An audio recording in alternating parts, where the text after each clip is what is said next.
Nous sommes à la convention de l'Anacoffi au Carrousel du Louvre à Paris et l'invité de Décideur TV, assez logiquement, c'est David. David, bonjour, comment vous allez? Bonjour, très bien, et vous? Grosse journée? Oui, grosse journée, oui, c'est la convention annuelle, c'est la plus grosse des journées événementielles de l'Anacoffi à chaque année. David Charlet, je le rappelle, vous êtes le président de l'Anacoffi, on a une grosse actualité à voir ensemble. Ça bouge au sein de l'Anacoffi, c'est quoi l'actualité de l'Anacoffi? L'actualité de l'Anacoffi, c'est la réforme du courtage qui change à peu près tout de la taille des équipes qu'il faut mettre en place. Alors on était déjà très structuré, mais ça c'est déjà un élément central pour l'Anacoffi elle-même, pour ses membres aussi. Après, l'actualité de l'Anacoffi, c'est les combats qu'elle mène.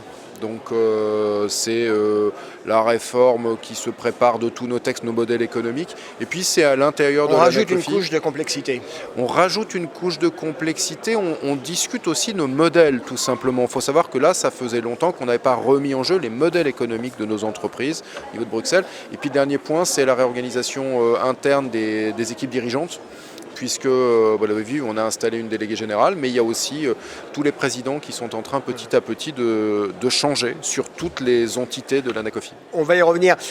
David, nous sommes à la convention de l'Anacoffi. C'est quoi? Vous êtes comme on dit, un observateur privilégié de cette industrie. C'est quoi en ce moment ce qui intéresse les adhérents, les partenaires? C'est quoi le bruit en ce moment, le bruit du marché?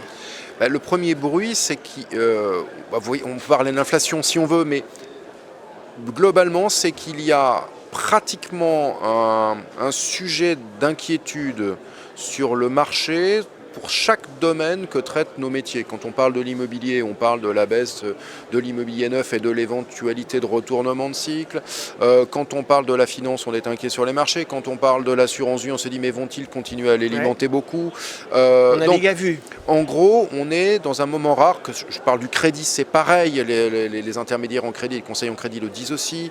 Donc chacun des domaines, habituellement, nos métiers sont protégés parce qu'on n'a jamais les 4 domaines qui sont en sensibilité au même moment. Aujourd'hui, on est dans un moment où les gens ont l'impression que si ça n'est pas le cas, ça pourrait le devenir.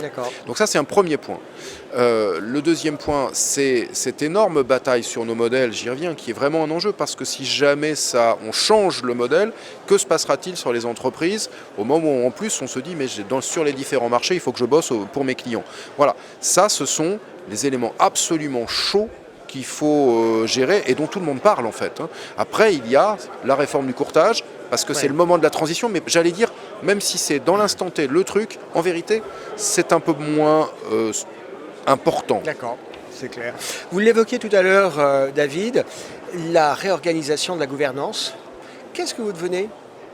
Alors moi, à partir de cette convention, je suis en fait le gardien du temple qui va accompagner l'équipe qui est en train de remplacer celle d'avant sur les différents postes de direction. Et je suis le président confédéral, mais un président confédéral qui l'a dit, le jour où l'un d'entre eux, de cette nouvelle équipe, voudra prendre la main, il la prendra. Donc je suis maintenant dans cette logique d'accompagnement de toute cette nouvelle équipe, avec en plus une déléguée générale qui vient remplacer les secrétaires généraux. Ne le prenez pas mal, vous endossez un peu le costume du vieux sage. C'est un peu ça, même si je resterai malgré tout un des plus jeunes des présidents d'associations de ce type. Mais oui, c'est un peu cette logique-là. Mais c'est assez logique, hein. On approche des 20 ans de l'Anacoffi et j'étais dans les 7 membres fondateurs, donc c'est assez cohérent. C'est clair. David Charlet, merci d'avoir été avec nous et on vous souhaite une excellente convention. Merci à vous. À bientôt. Bonne convention à vous.